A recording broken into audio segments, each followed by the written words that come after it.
உண்மையாகவே ஏர்டெல்லில் வேறு வேலை செஞ்சுருந்தார். கரெக்டு. ஆமாம். ஏன்னா சார் அந்த பொண்ணு எப்படா உன்னை நீ இப்படி அது பயங்கரமாக சத்தம் போட்டு பேசின உடனே முதல்ல வந்து ஹவுஸ் கீப்பிங் வந்து எட்டி பார்த்தாங்க.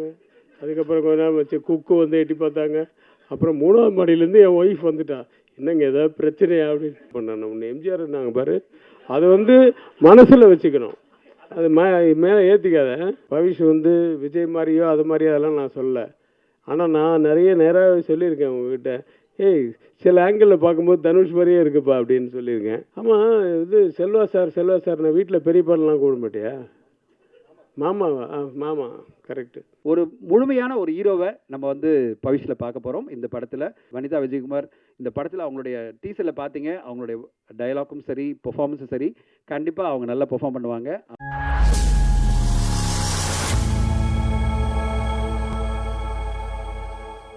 முதல்ல இந்த படத்தை பற்றி பேசுகிறதுக்கு முன்னாடி நான் இதுக்கு முன்னாடி மேடை ஏறின அந்த நினைவுகள் அதுக்கு வந்து 1 மாதம் ஆயிடுச்சு. அதுக்குள்ளே என்னுடைய குரு, நான் எங்கே போனாலும் எங்கே பார்த்தாலும் காலை தொட்டு வணங்குற ஆர்பி சௌத்ரி அவர்களையும் பாரதி ராஜா அவர்களையும் இனிமே தொட்டு வணங்க முடியாது, மனதளவில் வணங்க வேண்டும். வனிதா சொன்ன மாதிரி கே ராஜன் சார். ஸோ எவ்வளோ மாற்றங்கள் நடக்குது. அதேமாரி இப்போ படத்துக்கு வரணுன்னா முதல்ல தயாரிப்பாளர்கள் தினேஷ் அவர்கள் வந்து நான் அட்வான்ஸ் எனக்கு வீட்டுக்கு வந்து கொடுத்தீங்க, அதுக்கப்புறம் நான் பார்க்கவே இல்லை செட்டில்மெண்ட் ஆயிடுச்சு. தனஞ்சயன் சாரை வந்து எனக்கு ஒரு 25 வருஷத்துக்கு முன்னாடி தெரியும், 2000ன்னு நினைக்கிறேன். தெனாலி என்னுடைய சொந்த படத்தை வந்து முதல் ஒரு ஏரியா அவுட்ரைட் பண்ணார்னா இவர் தான் வந்து பண்ணார், ஆடியோ ரைட்ஸ். அன்றைக்கி அவர் அந்த இடத்துல இருந்தார். பாலா சொன்ன மாதிரி ஏர்டெல் கஸ்டமர் சர்வீஸு கரெக்டு. அவர் உண்மையாகவே ஏர்டெல்லில் வேறு வேலை செஞ்சுருந்தார். கரெக்டு. ஆமாம். ஏன்னா அது அங்கேருந்து அதுக்கப்புறமா நான் ஒரு சீசனில் பார்த்தா என் ஃப்ரெண்டு பெங்களூர்லேருந்து ஃபோன் பண்ணுறான். இப்போ எனக்கு ஏர்டெல்லில் வந்து எனக்கு ஒரு ஃப்ரான்ச்சைஸ் மாதிரி ஏதோ ஒரு இது பண்ணணும், சோலை பண்ணுன்னு ஃப்ரெண்டு. ஆமாம் அதுக்கு என்ன இப்போ இல்லை அங்கே தனஞ்சயன் ஒருத்தர் இப்போ அவர் தான் ஹெட்டு, அவர்கிட்ட நீங்கள் ரெக்கமெண்ட் பண்ணுறீங்க. எந்த தனஞ்சயன்? அது முதல் ஆடியோவெல்லாம் வாங்கிட்டு. ஆமாம் ஃபோன் பண்ணேன்னா ஓகே உடனே மிட் நைட்டில் ஃபோன் பண்ணால் கூட எடுப்பார். கரெக்டாக சொன்னான் ஏர்டெல்னு. ஸோ அது மாதிரி ஒருத்தர் எல்லா இடத்துலையும் இருப்பார். அவர் இல்லாத இடமே இல்லை. என்னை வந்து ஆக்சுவலாக வீட்டுக்கு வந்து இந்த ஆக்டிவ் ப்ரொடியூசர்ஸ் கவுன்சிலில் வந்து இப்போ ஈசி மெம்பரில் நீங்கள் உங்களை போட்டிருக்கோம், நீங்கள் வந்து மறுக்காமல் ஓகே சொல்லணும் அப்படின்னு சொல்லி தான் வந்தார். முதல்ல போய் மறுத்து பார்த்தேன். அப்புறமா அவர் ஒய்ஃபோட அவர் வந்துட்டார். சரி அவர் ரொம்ப டிஸ்டர்ப் பண்ண முடியாது, அவர் சரின்னு ஒத்துக்கிட்டார். அப்போ தான் சொல்கிறாரு, நீங்கள் வந்து இந்த படம் ஒன்று பண்ணுறேன், நான் டைரக்டர் அனுப்புகிறேன், இந்த படத்தில் நீங்கள் ஒரு ரோல் பண்ணணும், ஹீரோவுக்கு அப்பாவா அப்படின்ட்டு. நான் கதை கேட்டுட்டு சொல்கிறேன் சார் அப்படின்னு. அப்புறம் கதை கேட்டு அது ஒரு பெரிய கதை. மகேஷ் வந்து வீட்டுக்கு வந்தால் கதை கேட்குறதுக்கு கதை சொல்கிறதுக்கு நான் சொன்னேன், என் கேரக்டர் மட்டும் கொஞ்சம் டீட்டெயிலாக சொல்லு, அவுட்லைன் சொன்னால் போதும், எனக்கு ஃபுல் கதையெல்லாம் வேணாம், அவுட்லைன் ஆஃப் த ஸ்டோரி சொல்லு, நான் புரிஞ்சுக்கிறேன், என் கேரக்டர் மட்டும் கொஞ்சம் டீட்டெயிலாக சொல்லு அப்படின்னு ஆரம்பித்தான் சார். அது நான் என்ன பண்ணேன், அன்றைக்கி ரூமுக்கு கூப்பிட்டு போகாமல் ஹால்லேயே உட்கார வச்சுட்டேன். சரி யாரும் வரமாட்டாங்க சார். அந்த பொண்ணு எப்படா உன்னை நீ இப்படி அது பயங்கரமாக சத்தம் போட்டு பேசின உடனே முதல்ல வந்து ஹவுஸ் கீப்பிங் வந்து எட்டி பார்த்தாங்க. அதுக்கப்புறம் கொஞ்ச நேரம் வச்சு குக்கு வந்து எட்டி பார்த்தாங்க. அப்புறம் 3ஆவது மாடியிலேருந்து என் ஒய்ஃப் வந்துட்டா. என்னங்க ஏதாவது பிரச்சனையா அப்படின்னு.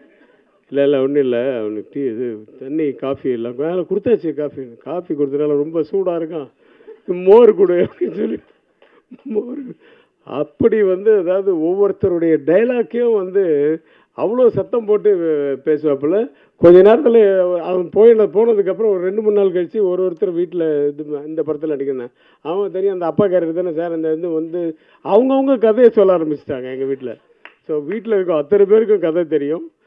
அந்த அளவுக்கு வந்து சத்தமாக பேசக்கூடிய ஆள். ஈவன் ஒவ்வொரு ஷாட்டுக்கு கூட நான் இந்த ஷாட்டை பற்றி சொல்லுப்பா அப்படின்னா அந்த சில பேர் இருப்பாங்க, ரகுவரன் மாதிரி முன்னாடி என்ன நடந்தது, பின்னாடி என்ன நடக்க போகுது, முதல்ல என்னென்னு டைட்டிலேருந்து பிகினிலேருந்து சொல்லணும் எல்லாமே.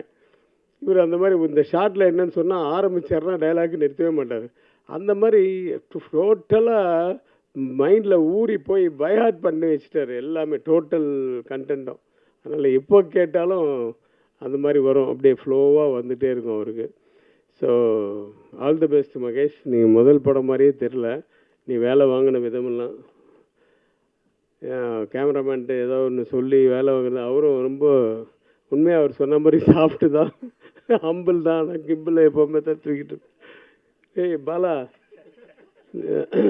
ஆனால் இதெல்லாம் ஓகே, பஞ்சஸ் எல்லாம் நீ வந்து நல்லா பண்ணணும். உன்னை எம்ஜிஆர் நாங்கள் பாரு, அதை வந்து மனசில் வச்சுக்கணும், அது மேலே ஏற்றிக்காத. யார் சொன்னது? சுப்பிரமணி.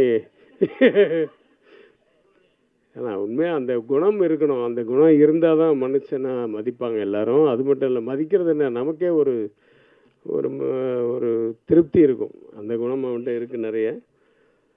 ஸோ இந்த படம் வந்து பவிஷை பற்றி சொல்லணுன்னா, பவிஷ் வந்து விஜய் மாதிரியோ அது மாதிரியோ அதெல்லாம் நான் சொல்லலை. ஆனால் நான் நிறைய நேராக சொல்லியிருக்கேன் உங்ககிட்ட, ஏய் சில ஆங்கிளில் பார்க்கும்போது தனுஷ் மாதிரியே இருக்குப்பா அப்படின்னு சொல்லியிருக்கேன். ஸோ அது நீக்கு படம் பார்க்கும்போதும் அப்படி தான் தோணுச்சு. அதுவும் இல்லாமல் குரல் வந்து வாய்ஸு கூட கொஞ்சம் அப்படியே தனுஷ் மாதிரி இருக்குது. அவருடைய ட்ரைனிங் நிறைய இருக்குது. ஆமாம், இது செல்வா சார் நான் வீட்டில் பெரிய பாடலாம் கூட மாட்டியா? மாமாவா? மாமா கரெக்டு. அவங்க அம்மா வருவாங்க 2-3 நாள் ஷூட்டிங். எல்லாருமே நான் வந்து சின்ன வயசுலேருந்து பார்த்தது. வனிதாவும் அப்படி தான், இந்த ஏஜ்லேருந்து தெரியும். மஞ்சிகாவை பார்க்க வீட்டுக்கு போகும்போதெல்லாம் விஜய் சாரும் மஞ்சிகாவும் பார்க்கும்போது அப்போ இருந்து தெரியும். அது வந்து துள்ளலான ஒரு பொண்ணு தான்.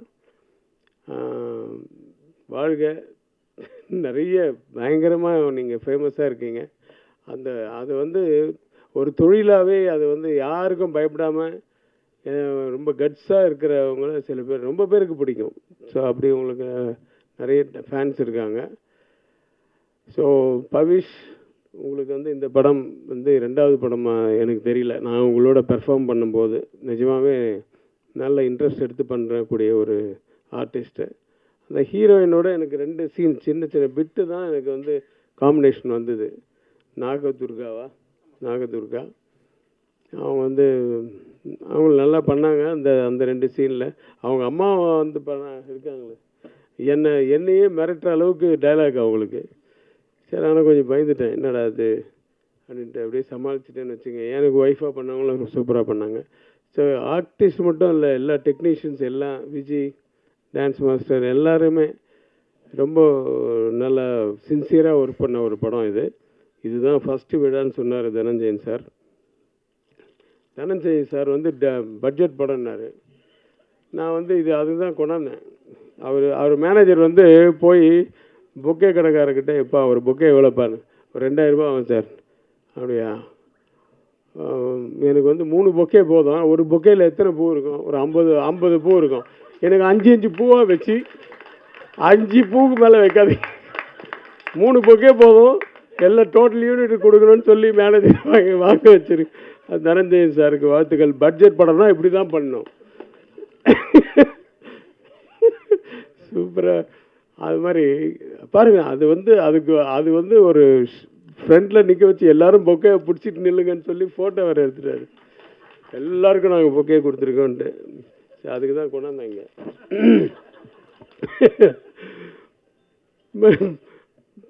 பணம் பேசும்போதும் அப்படி தான் எல்லாம் பட்ஜெட். இனியும் வனிதா வந்து எக்ஸ்ட்ரா ஒரு நாள் நடித்தாங்க. நான் காசே வாங்கலை அப்படி இப்படி. நான் கூட தான் எக்ஸ்ட்ரா நடித்தேன். எங்கே கொடுத்தீங்க? எனக்கு பேசுறதை விட ஒரு நாள் எக்ஸ்ட்ரா தான் நடித்தேன். அதுவும் மிட் நைட்டு வந்து நடித்தேன். அப்புறம் எப்படி பாருங்க, லாஸ்ட்லி அப்படி இருக்காங்க. இல்லை, அவங்க ஒரே ஊருப்பா, அதனால சொன்னேன். ஏன்னா என் படத்தில் 2 பேரும் ஹீரோயின் நடித்தாங்க. நான் அவனுக்கும் அப்பா, இவருக்கும் அப்பா, தனுஷுக்கும் அப்பா, நிறைய பேருக்கு அப்பாவை ஆக்கிட்டாங்க என்ன. ஸோ ரொம்ப சந்தோஷமாக இருக்குது இந்த நடிப்பு தொழிலும். ஆனால் போர் அடிக்குது.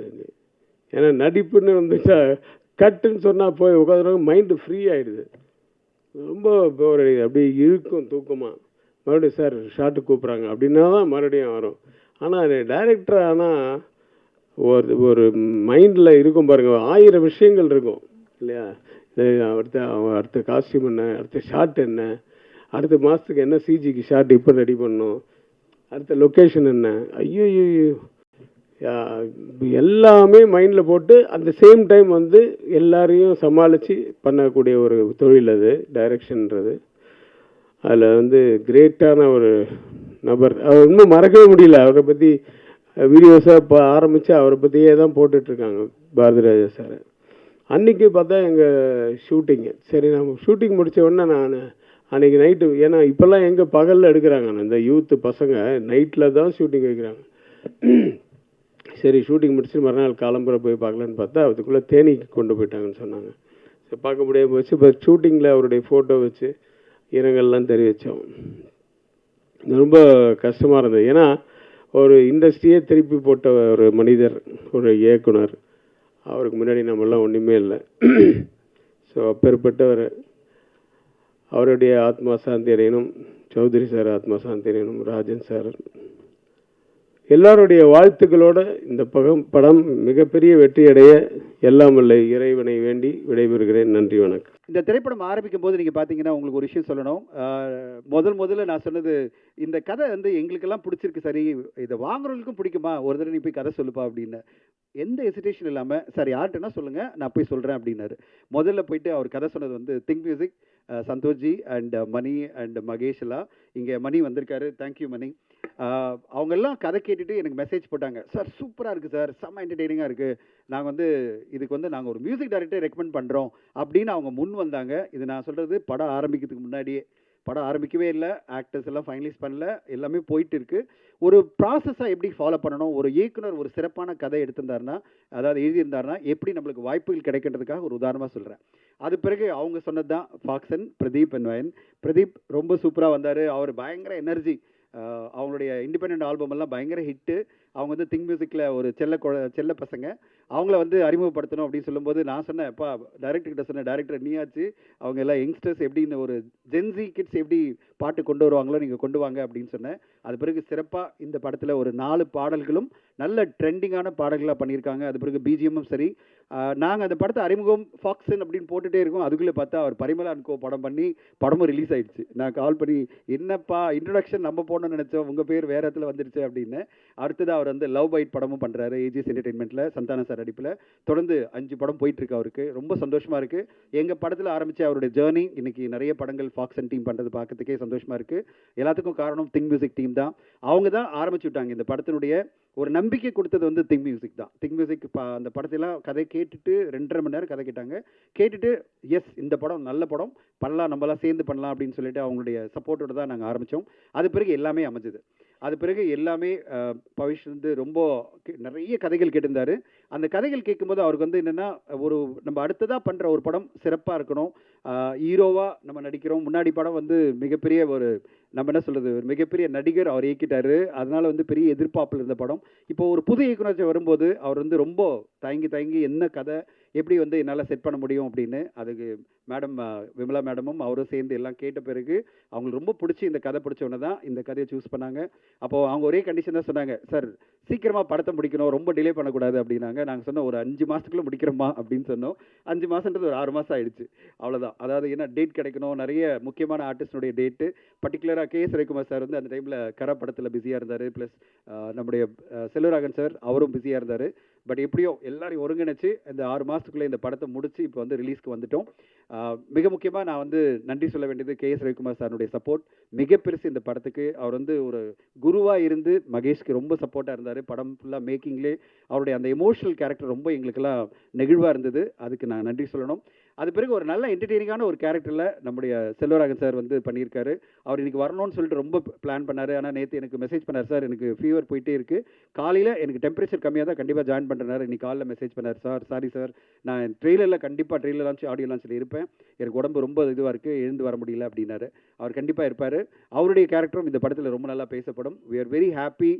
பவிஷ் வந்து ஒரு ஆல்ரவுண்டராக 2வது படத்திலே, முதல் படம் என்பது அவருக்கு வந்து பல நடிகர்கள் இருந்தாலும் இந்த படத்தில் ஒரு ஆல்ரவுண்டராக ஆக்ஷன் பண்ணியிருக்காரு, இதில் வந்து நல்ல என்டர்டெய்னிங்கான விஷயங்கள்லாம் பண்ணியிருக்காரு. டான்ஸ் நல்லா பண்ணியிருக்காரு. 3 சாங்கில் வந்து செமையான டான்ஸ் பண்ணியிருக்காரு.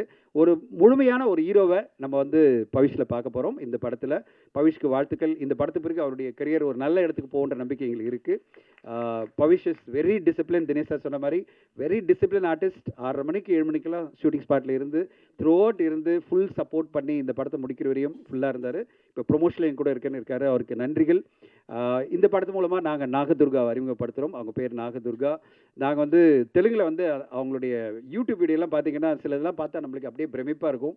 என்னடா 300 மில்லியனா, 400 மில்லியனா, 150 மில்லியனா அப்படிலாம் வியூஸ் இவங்க வீடியோ போட்டாலே என்னடா பண்ணுறாங்க இந்த டான்ஸ் எல்லாம் பண்ணுறாங்கன்னு. ஆனால் இந்த படத்தில் அவ்வளோவா டான்ஸ் டைரக்டர் கொடுக்கல. ஏன்னா கொஞ்சம் கொஞ்சம் கொடுத்துருக்காரு. ஏன்னா இந்த படம் வந்து ஃபுல்லாக ஹீரோ சென்ட்ரிக்கான படம். பட் ஆனாலும் அவங்க வந்து எங்கெல்லாம் வாய்ப்பு இருக்கோ அங்கே நல்லா அருமையாக பண்ணியிருக்காங்க. அவங்க வந்து ஒரு பெரிய டான்சிங் சென்சேஷன் அப்படின்னுவாங்க தெலுங்கில். இந்த படத்தில் வந்து she is very beautiful, very charming. ரொம்ப அழகாக இந்த படத்தில் அந்த கருத்தை உள்வாங்கி டயலாக்கை உள்வாங்கி அழகாக பெர்ஃபார்ம் பண்ணியிருக்காங்க. Definitely she will come a big round in Tamil cinema. ஆல்ரெடி தெலுங்கில் நடிக்க ஆரம்பிச்சிட்டாங்க. இப்போ வந்து தமிழ்லையும் ஒரு ரவுண்ட் வருவாங்கன்னு எதிர்பார்க்குறோம். நல்ல ஒரு பெர்ஃபார்மன்ஸ் பண்ணியிருக்காங்க. இவங்களெல்லாம் கூட சேர்ந்து ஒரு லைவ் வயராக ஒரு ஃபயராக ஒருத்தர் பண்ணியிருக்காங்க. அவர் யார் பார்த்தீங்கன்னா வனிதா மேடம்.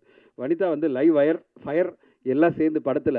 அதை விட என்னென்னா எங்களுக்கு ரொம்ப பிடிச்ச விஷயம் வனிதா மேம் கிட்ட என்னென்னா அவங்க கேரக்டர் வந்து ஒரு 6 நாட்கள் நடிக்கணும்னு சொல்லும்போது வந்து சொல்கிறாங்க, சார் இந்த கேரக்டர் ரொம்ப நல்லா இருக்குது, இன்னொரு நாள் கூட நடிக்கிறேன், சம்பளம்லாம் பேசாதீங்க, ஏற்கனவே சம்பளம் பேசி ஃபிக்ஸ் பண்ணிட்டோம், அதனால் ஒரு நாள் எக்ஸ்ட்ரா பண்ணால் நான் சம்பளம் அதிகமாக கேட்பலாம் நினைக்காதீங்க அப்படின்னு சொல்லிட்டு இன்னொரு நாள் நடிக்க வந்தாங்க. அதாவது பாட்டில் நடிக்கிறேன் அப்படிலாம் வந்தாங்க பாருங்கள். டேரக்டர் சொன்னார், சார் அந்த அம்மா வந்து இந்த பாட்டில் வந்தால் நல்லாயிருக்கும் அப்படின்னு சொல்லிட்டு இது பண்ணும்போது நானே எப்படி இருந்துச்சேன், சரிடா இவ்வளோ சின்சியராக பண்ணும்போது நான் ப்ரொடியூசர்கிட்ட சொன்னேன் நம்மளுடைய பார்ட்னர்கிட்ட, சார் அவங்களுக்கு இன்னும் அடிஷ்னல் நம்ம சம்பளம் கொடுக்கணும், ஏன்னா அவ்வளோ எக்ஸ்ட்ரா அவங்க உழைப்பு கொடுக்குறாங்க அப்படின்னு.